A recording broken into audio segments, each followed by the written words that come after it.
3, hit it!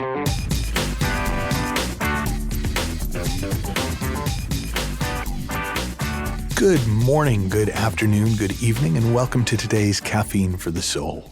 And if you enjoy the episode today, you'll also enjoy a self-study program we offer called Living Fearlessly, which you can find at michaelneill.org. So the title of this week's episode is Clark Kent Scared of Bullets? Came from a Living Fearlessly group that I was running. And it occurred to me because one of the people in the group was sharing about the various fears, the various things that they were scaring themselves thinking about. And they were all things that if who we were was just our character, if who we were was just the person who went to school where we went and is following the life path that we're following and is doing their best to kind of make their way in the world, then it would make sense to be scared of things going wrong and people being mad at you and the things that actually are a part of everyone's everyday life. But when we start to wake up to who we really are beyond our persona, beyond our personality, beyond our character, beyond our icon, we see that who we really are is the experiencer of our experience, the thinker of our thoughts, the intelligence of life, the creativity of life in form. And that character is kind of our first creation.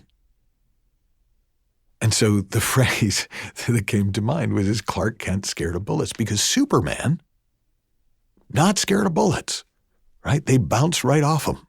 Now, the first time somebody shot at him, I go, what is that? Oh, okay. It's like little bugs bouncing off me. But if Clark Kent had amnesia and didn't know that even though he was acting like Clark Kent, that was his persona, that was his character, was Clark Kent, mild-mannered reporter for the Daily Planet, he probably was scared of bullets, even though they couldn't actually hurt him. And that's all of us to a greater or lesser extent. We forget that we're so much more than our bank balance. We're so much more than our job. We're so much more than what people think of us and what we think of ourselves. I remember I used to be able to tell when I was an actor. I had a foolproof way of knowing if a job was what I would call like a soul job for me or an ego job. And the difference was the things that I called soul jobs, I really looked forward to doing. And the things I realized were ego jobs were the jobs I was really excited to tell people I was doing. And in the same way, we get so kind of enamored of the story of us that we can actually completely lose touch with who we are. And who we are is bulletproof. Who we are is so much more than the slings and arrows of outrageous fortune. Who we are is the aliveness of life. Right now, if you stop for a moment and just feel into the aliveness in and around your body, the feeling of it, the tingle, the expansiveness, the spaciousness, the vibration of being alive. You are not only that aliveness, you are that which can experience it. And the beautiful thing about being the experiencer of your experience, it's like being a mirror. Nothing that is reflected in a mirror reflects on the mirror.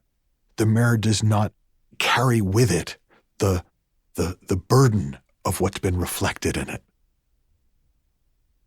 It doesn't even have to try. That's just what happens with a mirror, and we are pure consciousness. We are not weakened by anything that we've experienced within ourselves. We are beyond our experience because we are the experiencer. We are far more Superman than Clark Kent. And when you remember that, life and your thinking about life gets a whole lot less scary.